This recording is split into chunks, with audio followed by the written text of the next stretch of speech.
Hello मेरे प्यारे बच्चों, तो अभी हम रे ऑप्टिक्स के सारे वो इंपॉर्टेंट क्वेश्चन देखेंगे जो आपको एग्जाम पेपर में दिखाई देगा। देखिए तरीका क्या है, कोई भी क्वेश्चन आएगा पहले आप पॉज करोगे, क्वेश्चन को रीड करोगे, आंसर को सोचोगे, और आंसर आपसे नहीं होता है तो सॉल्यूशन की तरफ जब मैं बढ़ूंगा तब उस सॉल्यूशन को पॉज करके देखना है। तो फटाफट बिना टाइम वेस्ट किए स्टार्ट करते हैं, और पूरी सीरीज हमारी चल रही है, इस सीरीज को ज्वाइन करें प्लीज। तो पहला क्वेश्चन हमारे पास है। पहला देखो, मैं रोड पर बैठ के वीडियो बना रहा हूँ। रीज़न क्या है? रीज़न ये है कि मेरा घर बहुत छोटा है, घर में 2 कमरे हैं और भाई की शादी हो गई है, तो भैया भाभी एक कमरे में रहते हैं, बाकी दूसरे कमरे में हल्ला चिल्ली मचता है। तो रोड पर बैठ के बना रहा हूँ तो ऑडियो प्रॉब्लम हो सकती है, सॉरी उसके लिए। तो फटाफट हम स्टार्ट करते हैं, फटाफट। तो लिखा हुआ है, for the same angle of incidence the angle of refraction इतना इतना इतना, in which medium velocity of light will be minimum. देखिए ये काफ़ी ज़्यादा इंपॉर्टेंट क्वेश्चन है। देखिए स्पीड ऑफ लाइट किस पे डिपेंड करता है? अगर हम स्पीड ऑफ लाइट की बात करें, पहले क्वेश्चन को समझिए। हमारा जो स्पीड ऑफ लाइट है वो किस पे डिपेंड करता है? 3 × 10⁸ अपॉन में रिफ्रैक्टिव इंडेक्स। अगर आपने मीडियम में स्पीड ऑफ लाइट मीडियम में अगर जाना हो तो फॉर्मूला क्या होता है? फॉर्मूला होता है कि जो भी स्पीड ऑफ लाइट वैक्यूम में है जो भी वैल्यू, उसको रिफ्रैक्टिव इंडेक्स से डिवाइड करना, नहीं मतलब रिफ्रैक्टिव इंडेक्स। अब देखिए हमें रिफ्रैक्टिव इंडेक्स पता लगाना पड़ेगा किसका ज़्यादा है। तो देखिए यहाँ पर आपको साफ दिख रहा होगा कि एंगल ऑफ इंसिडेंस सेम है सबका, तो एंगल ऑफ इंसिडेंस से तो कोई मतलब ही नहीं है हमें। और हमें एंगल ऑफ रिफ्रैक्शन दिया हुआ है, angle of refraction 15 degree, 25 degree, 35 degree. तो आपको बता दूं जो 15 डिग्री वाला होगा ना, वो सबसे ज़्यादा डेंसर मीडियम होगा, सबसे ज़्यादा डेंसर होगा। यानी जिसका एंगल ऑफ रिफ्रैक्शन कम होता है, एंगल ऑफ रिफ्रैक्शन जिसका कम होता है, कम, उसका रिफ्रैक्टिव इंडेक्स ज़्यादा होता है, म्यू उसका मोर होगा, मोर। तो तो सबसे ज़्यादा रिफ्रैक्टिव इंडेक्स देखो, तो स्पीड ऑफ लाइट जो है inversely proportional to refractive index. यानी रिफ्रैक्टिव इंडेक्स जिसका ज़्यादा होगा उसका स्पीड कम होगा, और रिफ्रैक्टिव इंडेक्स किससे ज़्यादा होगा? जिसका आर कम होगा। यानी हम इसका सॉल्यूशन कैसे लिख सकते हैं? हम कहेंगे देखो भैया 15 डिग्री जो है हमारा, जो हमारा 15 डिग्री है, इसका आर है मिनिमम। अगर आर मिनिमम है तो रिफ्रैक्टिव इंडेक्स मैक्सिमम होगा, और जब रिफ्रैक्टिव इंडेक्स मैक्सिमम है तो स्पीड मिनिमम होगा, स्पीड इसका मिनिमम होगा, क्योंकि आर मैक्सिमम होने से, सॉरी, आर मिनिमम होने से रिफ्रैक्टिव इंडेक्स मैक्सिमम होगा, और रिफ्रैक्टिव इंडेक्स मैक्सिमम होने से स्पीड मिनिमम होगा। तो कुल मिला के कहानी क्या निकला? जिसका आर कम उसका रिफ्रैक्टिव इंडेक्स ज़्यादा, और जिसका रिफ्रैक्टिव इंडेक्स ज़्यादा उसका स्पीड कम। आई होप आपको ये समझ में आ गया होगा, काफ़ी अच्छा क्वेश्चन है ये। तो यहाँ पूरा सॉल्यूशन दिया हुआ है कि सबसे कम स्पीड ए की होगी, सबसे कम स्पीड ए की होगी, ठीक है। फिर सबसे ज़्यादा होगी सी की, और वही मैंने आपको बोला कि ए की स्पीड, देखिए ए का रिफ्रैक्टिव इंडेक्स ज़्यादा है, अगर ए का रिफ्रैक्टिव इंडेक्स ज़्यादा है तो ए के लिए स्पीड सबसे कम होगा, ठीक है। फटाफट आगे बढ़ते हैं अगले क्वेश्चन की तरफ। अगला क्वेश्चन ये रहा, does the critical angle depends on colour of light. देखिए अगर आपने पढ़ा हो एयर में क्रिटिकल एंगल का फॉर्मूला होता है sine I C is equal to 1 by refractive index. अब रिफ्रैक्टिव इंडेक्स वेवलेंथ पे डिपेंड करता है इनवर्सली, याद कर लो ये। तो वेवलेंथ पे रिफ्रैक्टिव इंडेक्स डिपेंड करता है, और रिफ्रैक्टिव इंडेक्स पे क्रिटिकल एंगल डिपेंड करता है। तो अलग अलग कलर के लिए अलग अलग refractive index, different different colour के लिए different different wavelength, different wavelength के लिए डिफरेंट रिफ्रैक्टिव इंडेक्स, और डिफरेंट रिफ्रैक्टिव इंडेक्स के लिए डिफरेंट डिफरेंट क्रिटिकल एंगल। ये सारी एक्सप्लेनेशन यहाँ दी हुई है, आप टेंशन मत लो कि वेवलेंथ पे डिपेंड करता है, कोई टेंशन वाली बात नहीं है। क्वेश्चन है what is total internal reflection of light, very important. TIR की थ्योरी आप प्लीज कहीं से भी करो, मुझे मतलब नहीं है, पर इसको करो। टीआईआर की थ्योरी बहुत ज्यादा इंपॉर्टेंट है दोस्तों। ये रहा, when a light travelling from denser to rare medium. तो मैं इसको देखो, जो डेफिनेशन है उसको तो मैं आपको याद करने के लिए कहूंगा, मैं डेफिनेशन पे कोई बहस करने वाला नहीं हूँ। तो बेसिकली टीआईआर जिसको नहीं पता मैं बता दूं, देखो कि मान लो ये डेंसर मीडियम है, और ये रेयर मीडियम है, और ये नॉर्मल है। अब कोई लाइट है, मान लीजिए कोई लाइट है, यूं जाके यूं ही आ जाए, तो जब लाइट डेंसर से रेयर में जाता है और उसी में वापस लौट आए, उसको बोलते हैं टोटल इंटरनल रिफ्लेक्शन। यहाँ पढ़ा हुआ है, यहाँ पर लिखा हुआ है, पढ़ लेना। अगला क्वेश्चन है, a concave lens of refractive index 1.5 immersed in medium of refractive index this, what is nature of lens. क्या मतलब? देखिए अब तक हमने क्या पढ़ा है कि अगर ये लेंस है तो बाहर होता है एयर, और जब बाहर एयर होता है, क्योंकि एयर का रिफ्रैक्टिव इंडेक्स 1 होता है, एयर का रिफ्रैक्टिव इंडेक्स 1 होता है, और लेंस का रिफ्रैक्टिव इंडेक्स मान लीजिए 1.5। तो होता क्या है ऐसे केस में, जब नॉर्मल केस हो, तो मैं बता रहा हूँ कोई भी लाइट अगर आती है ऐसे, ऊपर से एक लाइट आ रही होगी, आपको दिख रहा होगा ये ब्लू वाली, ये लाइट ऐसे आई, चलो ब्लू नहीं, ये लाइट आई पिंक वाली, तो वो ऐसे कन्वर्ज हो जाता है क्योंकि बाहर एयर होता है। इस बार क्या कह रहा है कि अ कॉन्केव लेंस ऑफ, अच्छा कॉन्केव है ये, मैंने तो कॉन्वेक्स बना दिया, आई एम सॉरी दोस्तों, ठीक कर देता हूँ मैंने कॉन्वेक्स बना दिया, आई एम सॉरी, ठीक कर देता हूँ। अब कॉन्केव लेंस है ना, तो कॉन्केव ऐसा होता है। देखिए अगर कोई कॉन्केव लेंस है और बाहर एयर है, एयर एयर, इसका रिफ्रैक्टिव इंडेक्स लो, रिफ्रैक्टिव इंडेक्स, सीधा बोल तो लो रिफ्रैक्टिव इंडेक्स। तो ये रेफरेंस लाइन है हमारा, अगर कोई लाइट ऐसे गया तो ऐसे हो जाता है, डाइवर्ज, डाइवर्ज हो जाता है, क्योंकि लो रिफ्रैक्टिव इंडेक्स होता है एयर का। लेकिन वो कह रहा है कि हम जो कॉन्केव लेंस को डाल किस में रहे हैं, मीडियम में डाल रहे हैं, जिसका रिफ्रैक्टिव इंडेक्स 1.65 है। इस बार आपका जो कॉन्केव लेंस है मीडियम में है, और उसका रिफ्रैक्टिव इंडेक्स 1.65 है। 1.65 का मतलब है हाई रिफ्रैक्टिव इंडेक्स। तो अब जब कोई लाइट ऐसे जाएगा ना, तो वो ऐसे हो जाएगा, कन्वर्ज, कन्वर्ज। यानी कि पहले एयर में जो डाइवर्ज कर रहा था वो कन्वर्ज करेगा। तो वही वाली बात है। देखिए nature of lens is convex. देखिए अभी जो ये लेंस है ये कॉन्केव है, लेकिन अब कन्वर्ज करने की वजह से ये बन जाएगा कॉन्वेक्स। तो nature of lens convex because light rays converge on refraction. अब लाइट जो रेज है कन्वर्ज हो रही है। देखो डाइवर्ज होना चाहिए, अगर एयर होता डाइवर्ज होता, लेकिन यहाँ पर medium of high refractive index आ गया 1.5, तो ये ऐसा होगा। ये अच्छा क्वेश्चन है प्लीज। अगला क्वेश्चन है हमारे पास, अगला क्वेश्चन है दोस्तों हमारे पास, एक सेकंड रुक जाओ,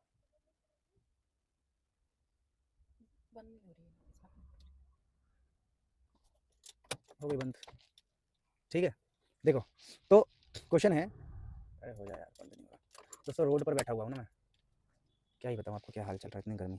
under what condition does a bio convex lens of glass having certain different plane sheet की तरह कब बिहेव करेगा। देखिए मान लीजिए कोई बायो कॉन्वेक्स लेंस है जिसकी रिफ्रैक्टिव इंडेक्स है 1.5, अगर बाहर का भी हम 1.5 कर देंगे, मीडियम सराउंडिंग भी हम 1.5 कर देंगे, तो इसका कोई मतलब नहीं है। अभी बिल्कुल ऐसा हो जाएगा कि भैया चलो सब बराबर है। तो वही वाली बात है। देखिए when the refractive index of liquid is same as that the lens, ये जो लिक्विड है बाहर, जो लिक्विड रहेगा हमारा लिक्विड, ठीक है ना, ये लिक्विड है या जो भी है सराउंडिंग है, सराउंडिंग अगर सेम रिफ्रैक्टिव इंडेक्स का हो जाए, लेंस तो बिल्कुल प्लेन शीट की तरह बिहेव करता है। कह सकते हो कि लाइट में ना कन्वर्ज होगा ना डाइवर्ज होगा, लाइट स्ट्रेट निकल जाएगा, कोई कन्वर्जिंग डाइवर्जिंग नहीं होगा।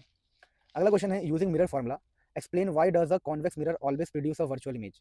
देखिए हमें मिरर फार्मूला का इस्तेमाल करके बताना है कि कॉन्वेक्स हमेशा वर्चुअल इमेज क्यों प्रोड्यूस करता है। देखिए आपको कुछ नहीं करना, आपको मिरर फार्मूला यूज करना है, और आप यहाँ पर देख सकते, so we can clearly see from above equation v is positive so image always, देखो v यहाँ से निकाल लेना बस। जब आप v को निकाल लोगे ना तो v क्या हो जाएगा 1/f माइनस 1/u, और v की वैल्यू पॉजिटिव आएगी इसीलिए ऑलवेज वर्चुअल होगा। चलिए ये कोई इंपॉर्टेंट क्वेश्चन नहीं था, इसकी कोई बात नहीं। लिखा है what is lens maker formula why it is called, very important question. Lens maker formula ये रहा, देखिए इसमें f का मतलब फोकल लेंथ है, म्यू का मतलब refractive index, r1 r2 radius of curvature होता है। This formula is called lens maker formula because it is used by manufacturer to design lens. Lens को डिजाइन करने के लिए यूज करते हैं, इसलिए इसको लेंस मेकर फार्मूला कहते हैं। अगला क्वेश्चन है what happens to focal length of a when it is immersed in water. So बात करते हैं बेटा कि what happens to a focal length of convex lens when it is immersed in water. देखिए हमें पता है कि फोकल लेंथ का फॉर्मूला ये होता है, यहाँ पर म्यू एल का मतलब है लेंस, एस का मतलब होता है सराउंडिंग, 1/r1 माइनस 1/r2। तो जैसे ही हम सराउंडिंग कह रहा है कि हम लिक्विड में डाल देंगे इमर्ज इन वाटर, तो ये सराउंडिंग का मतलब वाटर हो गया यहाँ पर, हमारे सराउंडिंग मतलब वाटर, इसको मैं डब्ल्यू लिख देता हूँ, यहाँ पर वाटर आएगा, ये फोकल लेंथ का फॉर्मूला होता है वाटर। तो देखिए हमें पता क्लियरली पता है what happens to focal length of a convex lens. तो जैसे ही आप वाटर इंट्रोड्यूस करोगे, अगर मान लो एयर होता तो हम क्या लिखते हैं, एयर के लिए फॉर्मूला हमारा ये होता है, देखो म्यू 1 होता है यहाँ पे एयर के लिए। तो एयर के लिए फोकल लेंथ कुछ और होगा, लेकिन जैसे लिक्विड लिख दोगे आपको यहाँ पर रिफ्रैक्टिव इंडेक्स ऑफ जो वाटर है, वाटर वो इंट्रोड्यूस करना पड़ेगा, लिखना पड़ेगा, तो फोकल लेंथ आपका चेंज होगा। इसका आंसर क्या होगा कि फोकल लेंथ चेंजेस। अब फोकल लेंथ कैसे चेंज होगा ये भी समझने वाली बात है। तो देखिए अगर आप क्लियरली देखोगे कि जो फोकल लेंथ है, फोकल लेंथ वो डायरेक्टली प्रोपोर्शनल हो गया एक प्रकार से रिफ्रैक्टिव इंडेक्स ऑफ सराउंडिंग जो वाटर है। पहले यहाँ पर ए 1 था 1, तो फोकल लेंथ की वैल्यू कम हो सकती है। अब यहाँ पर वाटर का वैल्यू लिखेंगे तो फोकल लेंथ इंक्रीज होने का चांस है, यहाँ पर क्या होने का चांस है, इंक्रीज। तो ये छोटी सी बात रखना कि फोकल लेंथ इंक्रीज होता है, यहाँ से आप देख भी सकते हो, देखो ये 1/f है, तो f 1/f है ना ये बात आप ध्यान रखना दोस्तों। A lens of glass is emerge in water, what will be its effect on the power of the lens. Power पे क्या फर्क पड़ेगा, तो आपको पता ही होगा पावर जो है वो डायरेक्टली डिपेंड करता है रिफ्रैक्टिव इंडेक्स पे डिपेंड करता है। तो आपको मैं थोड़ा सा फॉर्मूला याद करवा दूँ, तो हमारा फॉर्मूला क्या होता है आपको बता दूँ।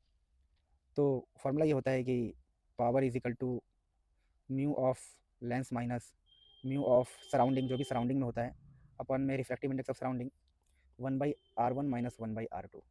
अब कह रहा है कि देखिए अगर एयर होता है एयर, तो यहाँ पर हम 1 लिखते हैं, एयर के लिए हम यहाँ पर 1 लिखते हैं और ये भी 1 होता है। लेकिन a lens of glass is emerge in water, water में डालेंगे तो यहाँ पर रिफ्रैक्टिव इंडेक्स ऑफ हमें वाटर लिखना पड़ेगा, तो ऑब्वियसली पावर हमारा चेंज होगा। What will be it's affect on the power of the lens, तो हमारा पावर चेंज होगा, तो हम लिखेंगे power will change, power will change. अब मैं आपको एक होमवर्क दे रहा हूँ कि बताओ, होमवर्क है कि पावर इंक्रीज होगा कि डिक्रीज होगा, इंक्रीज और डिक्रीज ये आपको खुद बताना है, बाकी इसका सोल्यूशन भी दिया हुआ है।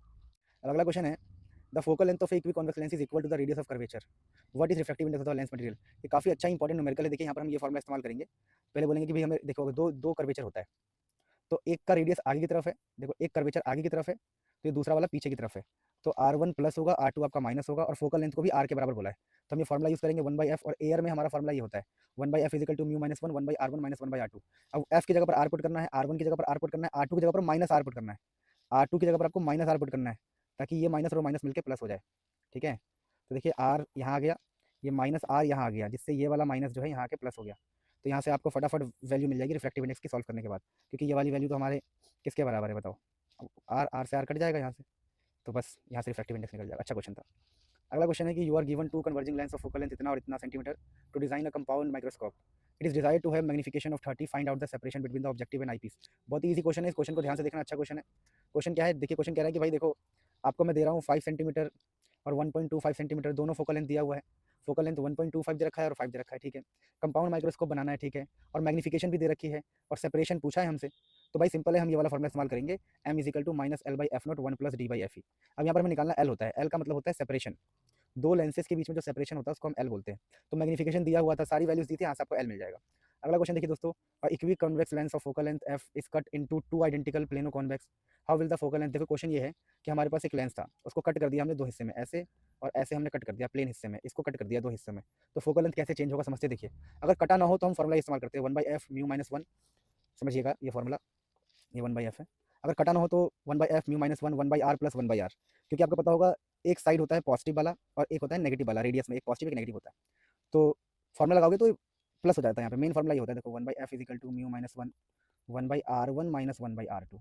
लेकिन आपका R2 ऑलरेडी नेगेटिव है, तो ये नेगेटिव यहाँ जाके पॉजिटिव बन जाएगा, तो ये टेंशन वाली बात नहीं है। तो ये हमारा फोकल लेंथ का फॉर्मुला है। लेकिन अगर उसको हम कट कर देंगे for each concave part we have, देखिए अगर हम कट कर देंगे तो ऐसा बन जाएगा। अब ऐसा में ना एक ही कर्व होगा, दूसरा प्लेन होगा, तो R1 की वैल्यू तो R ही रहेगी, पर प्लेन के लिए कोई रेडियस नहीं होता, प्लेन के लिए रेडियस हम इन्फानाइट मानते हैं। तो सेम फॉर्मुला में R2 की जगह पर इन्फानाइट पुट करना है, तो यहाँ से आपको फोकल लेंथ दिखाई देगा।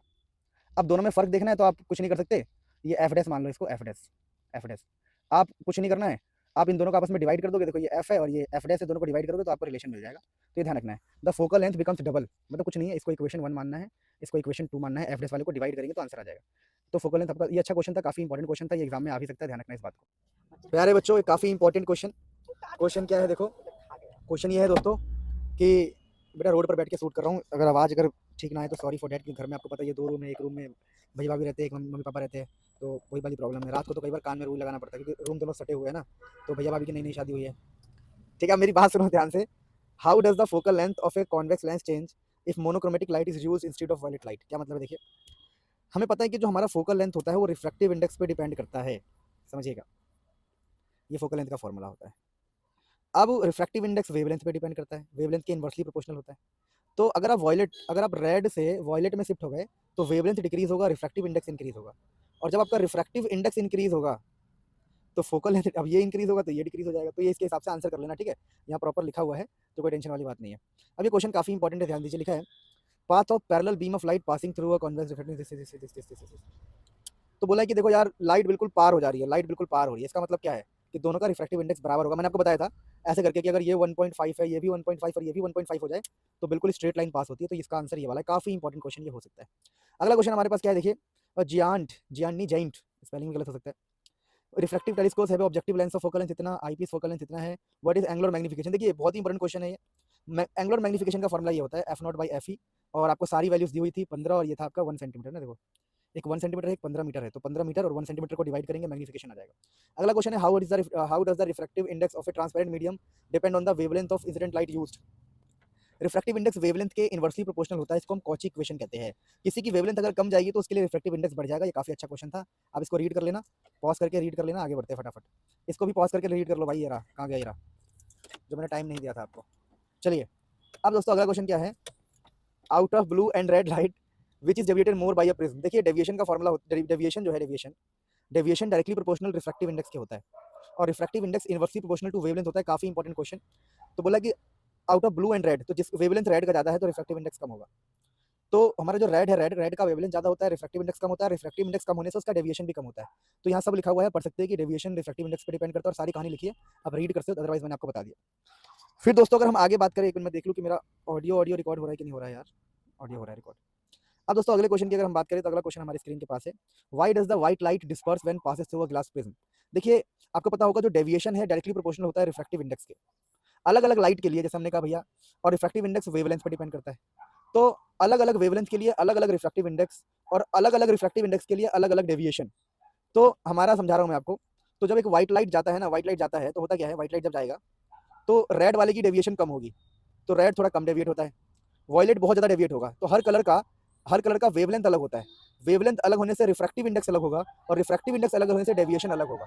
दोस्तों मैं रोड पर बैठा हुआ हूँ, सॉरी चाहता हूँ, कहानी में दोबारा नहीं समझ आता कि हमारे घर में 2 ही कमरे हैं, और उसमें एक में भैया भाभी की नई नई शादी हुई है, तो मुझे रोड पर रहकर ही काम करना पड़ता है, ठीक है। ये सब चीज़ें छोड़ो, अगला, eye is more sensitive to yellow colour, why do they traffic light stop single. देखिए बोला है कि भाई आंखों को येलो कलर बहुत भाता है, जैसे सोना चांदी है ना, सोना चांदी नहीं सोना, फिर भी हम रेड कलर का यूज करते हैं ट्रैफिक लाइट में। रीजन क्या है देखिए, ये वाला चीज जो है ना, इस बार आपके सिलेबस में नहीं है, मैं आपको क्लियरली मेंशन कर दूं। मतलब मेन रीजन तो ये होता है कि भाई इसका वेवलेंथ मोर सबसे लार्जेस्ट होता है, रेड का वेवलेंथ सबसे लार्जेस्ट होता है, ये याद कर लो बस, ठीक है ना।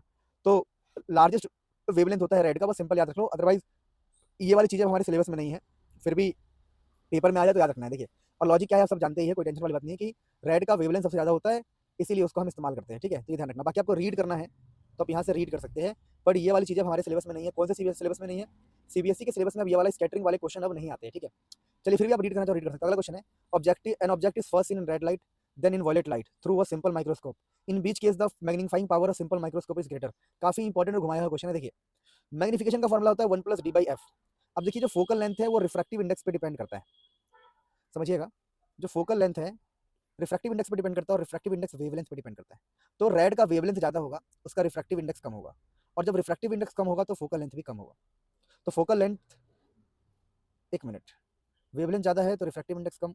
हाँ, मुझसे गलती हो गई, सॉरी सॉरी सॉरी सॉरी। आपने ये पढ़ा ना 1/f इज μ-1। तो ये आपको याद रखना है कि जो फोकल लेंथ होता है ना, ऐसे होता है, 1/f होता है, f नहीं होता। 1/f is directly proportional to μ-1। अब दोबारा आते हैं, देखिए अगर रिफ्रैक्टिव इंडेक्स वेवलेंथ पे डिपेंड करता है, तो रेड का वेवलेंथ ज्यादा होगा, रिफ्रैक्टिव इंडेक्स कम होगा। अगर रेड के लिए रिफ्रैक्टिव इंडेक्स कम है तो फोकल लेंथ ज्यादा होगा, क्योंकि इनवर्सली होते हैं ना, तो रेड का फोकल लेंथ ज्यादा होगा। अच्छा क्वेश्चन था, कोई टेंशन वाली बात नहीं है। अगला क्वेश्चन क्या है, does the magnifying power of microscope depend on the colour of the light used. Yes yes yes yes yes, magnifying power focal length पे डिपेंड करता है, और focal length 1/f refractive index पे डिपेंड करता है, और रिफ्रैक्टिव इंडेक्स वेवलेंथ पे depend करता है। तो सिंपल सी बात है, वेवलेंथ पे रिफ्रैक्टिव इंडेक्स पर फोकल लेंथ। तो ऑब्वियसली मैग्निफिकेशन अगर फोकल लेंथ पे डिपेंड करता है और फोकल लेंथ रिफ्रैक्टिव इंडेक्स पे डिपेंड करता है, देखिए मैग्निफिकेशन फोकल लेंथ पे, फोकल लेंथ रिफ्रैक्टिव इंडेक्स पे, और रिफ्रैक्टिव इंडेक्स कलर पे डिपेंड करता है, तो सब आपस में मिले हुए, इधर ध्यान रखना। Why must both the objective and eye piece of a compound microscope have short focal length. देखिए कह रहा है कि एफ ओ और एफ ई दोनों कम क्यों होना चाहिए, क्योंकि देखिए मैग्निफिकेशन का फॉर्मुला क्या होता है ये। अब जो हमारा मैग्निफिकेशन है, ये काफी इंपॉर्टेंट चीजें है। अभी जो हमारा मैग्निफिकेशन है inversely proportional to focal length है। अगर फोकल लेंथ हमारा कम होगा तो मैग्निफिकेशन हमारा ज्यादा आएगा, काफी ज्यादा इंपॉर्टेंट चीज है, ध्यान रखना। दोस्तों अगला क्वेश्चन हमारे पास है, why should the objective of A telescope have large focal length. काफी इंपॉर्टेंट क्वेश्चन है। देखिए लार्ज फोकल लेंथ से क्या होगा, देखिए अगर ऑब्जेक्टिव का फोकल लेंथ ज्यादा होगा तो उसकी मैग्निफिकेशन भी ज्यादा होगी, ये बात आपको याद रखना है। तो यहीं से आपका आंसर हो जाएगा, कोई टेंशन नहीं है। अगला क्वेश्चन है, why should be objective of a telescope have large focal length. तो मैंने आपको बता ही दिया, लार्ज फोकल लेंथ होने से पावर अच्छी होती है, मैग्नीफाइंग पावर अच्छी होती है। अगला क्वेश्चन है, boy uses spectacles of focal length इतना, name the defect of vision. देखिए नेगेटिव में है, और सबको पता है कि नेगेटिव में क्या होता है, समझिए। अगर उसका फोकल लेंथ नेगेटिव है तो उसको मायोपिया होगा, ये बात याद रखना। वैसे ये सब अपने सिलेबस में अब नहीं है, मायोपिया वाला, आइस के डिफेक्ट वाला सीबीएसई नहीं पूछता इसके ऊपर क्वेश्चन, फिर भी मैंने ले लिया। लिखा है एस्ट्रोनॉमिकल टेलीस्कोप है, लेंस की पावर है 10D और 1D, what is magnifying power in normal adjustment. देखिए अब देखिए समझने का प्रयास कीजिए कि आपको बोला गया एक टेलीस्कोप है जिसका आपको पावर दिया हुआ है, तो पावर से आप फोकल लेंथ कैलकुलेट कर सकते हो। देखिए आपको पता होगा पावर होता है 1/f, तो बेसिकली आपको पावर दिया हुआ है 1/10, सॉरी पावर से आप फोकल लेंथ निकालोगे कैसे, तो आप बोलोगे देखिए फोकल लेंथ हो जाएगा 1/पावर, तो आपके पास दो फोकल लेंथ आएगा, एक आएगा आपके लिए फोकल लेंथ आएगा 1/10 और एक आएगा आपके लिए 1/1, क्योंकि देखिए पावर होता है 1/f तो फोकल लेंथ होगा 1/पावर, और पावर्स की वैल्यू दी हुई है तो 1/10 हो गया, 1/1 हो गया। अब आपको फोकल लेंथ पता लग गया तो आप मैग्निफिकेशन का फॉर्मूला लगा सकते हो, FO/FE। तो मैग्निफिकेशन हो गया focal length of objective by focal length of eye piece. तो फोकल लेंथ आपने पीछे निकाल लिया, तो वैल्यू पुट करोगे तो आपका आंसर मिल जाएगा 10। तो देखो दोस्तों मैंने थोड़ा फास्ट फॉरवर्ड में आपको कराया है, ऑडियो क्वालिटी भी इतनी अच्छी नहीं है मैं मानता हूँ, लेकिन मेरी मजबूरी को समझो कि मेरे पास 2 ही कमरे हैं, और 2 कमरे में नई नई भाई की शादी हुई है, तो उनको मैं ऐसे परेशान नहीं कर सकता हूँ, तो मैं रोड पर बैठ के ही अपना आईपैड लेकर शूट कर रहा हूँ। देखो अगर आपको मेरी मेहनत, मेरे एफर्ट्स अच्छे लग रहे हैं तो प्लीज़ दोस्तों आप सब्सक्राइब करें मुझे, आपके मतलब आप सब्सक्राइब करें, रिक्वेस्ट कर रहा हूँ। मेरी मेहनत का फल आप मुझे दो, कर्मा आपकी मेहनत का फल आपको देंगे। अब दोस्तों मैं आपको कुछ वीडियो दिखाना चाहता हूँ, जो आप कर लेंगे तो आप फिजिक्स में काट दूंगा ना। सो दोस्तों ये रे ऑप्टिक्स की न्यूमेरिकल की वीडियो देख सकते हो, अदरवाइज ये मैंने आपको सारे बेस्ट क्वेश्चंस करा दिए हैं, इनकी प्रैक्टिस कर लो, लिख लिख के, इससे बाहर नहीं आएगा। और प्लीज सब्सक्राइब करके जाना, वरना प्लीज भाई प्लीज।